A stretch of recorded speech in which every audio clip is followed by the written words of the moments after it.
Well, it's been 2 weeks since my last video, so here's another one. It's been a busy 2 weeks for myself. Last week, for example, we had a recess week, which would have been an opportunity for me to be in the constituency and spending a bit of time with the family.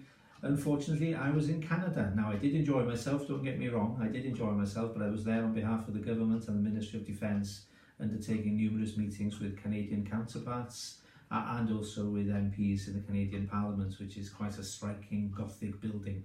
I wonder where they got that idea from. Ottawa is a beautiful city, a very green city, and I would certainly say that of all the capitals I visited, it's certainly one which has persuaded me that it might be worth a visit again in the future when I'm not working to such a tight schedule. Unfortunately, the visit to Canada meant that I was landing in Heathrow as the volunteers were preparing for the Deganwy Prom Day.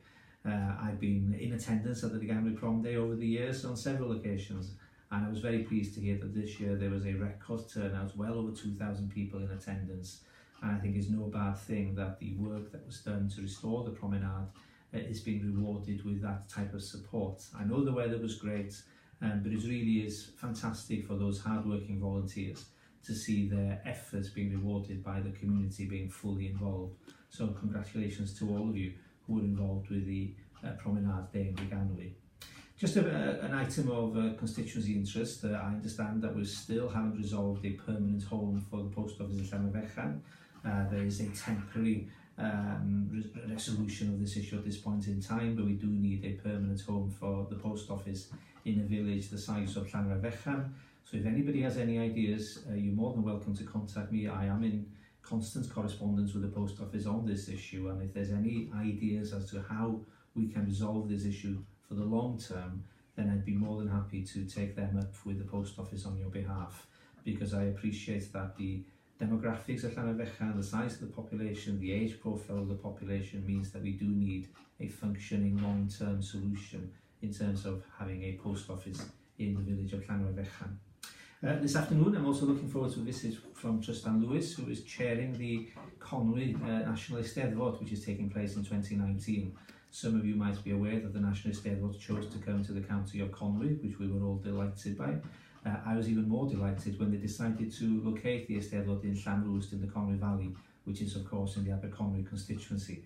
But this is an Eisteddfod for the whole of the county and indeed for the whole of Wales, and I'm very pleased that Tristan, who lives in Deganwy, can bring both the coastal communities and the rural communities of Conwy together in terms of the fundraising activities, which, from what I gather, are going extremely well.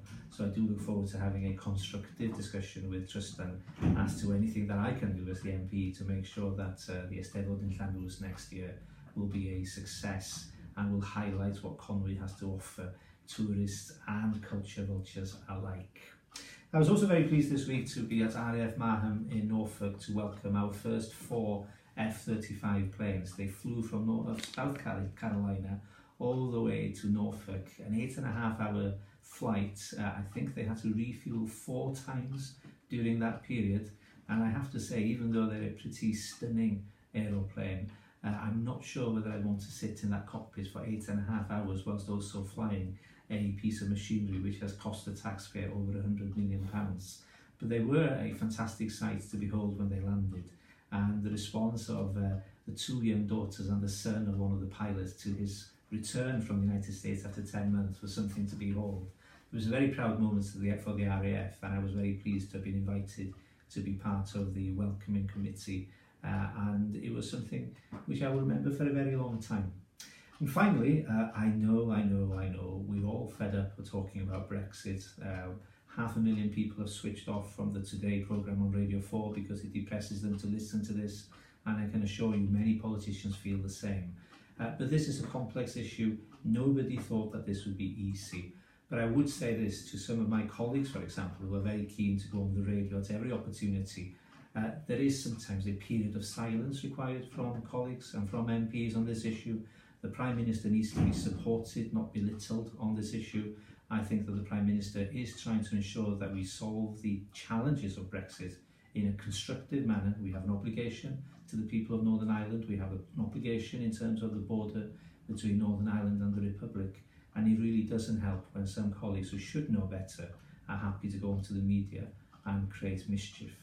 The truth of the matter is that we're trying to deliver one of the most complicated requests made by the British public, and we're trying to do that in a 2-year period, and I would say that the Prime Minister deserves our support rather than people mouthing off on the media for their own personal agenda. But apart from that, I think next week will be interesting. 2 whole days of Brexit amendments. You, of course, can take an interest the following morning. I'll have to be in the chamber listening and taking part. I think it is going to be an important week, and I'll be happy to report back in due course. But for the time being, thank you.